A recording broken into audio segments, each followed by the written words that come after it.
รอมเลียนซ้ำได้อาครั้งละอมันเพราะกันอยู่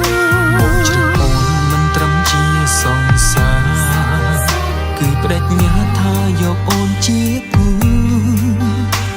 ថ្ងៃនេះក៏បានមកដល់យើងពាក់ចិញ្ចៀនគូអ្វីដែលយើងតស៊ូដើម្បីថ្ងៃយើងរៀបការថ្ងៃនេះអូនស្អាតណាស់ថ្ងៃនេះមកសង្ហា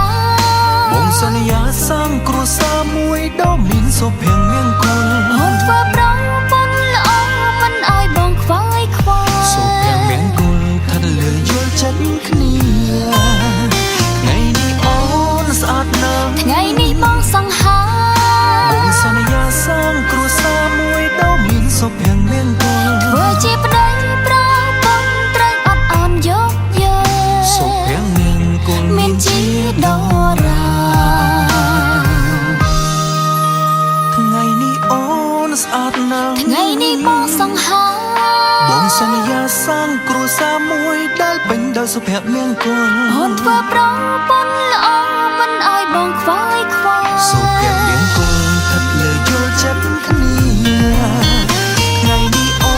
នស្អាតណាស់ថ្ងៃនេះមកសង្ហាបងសន្យាសាងគ្រួសារមួយដែលពេញដោយសុភមង្គលធ្វើជាប្តីប្រពន្ធត្រូវអត់អានយកយកសុភមង្គលមានជាដ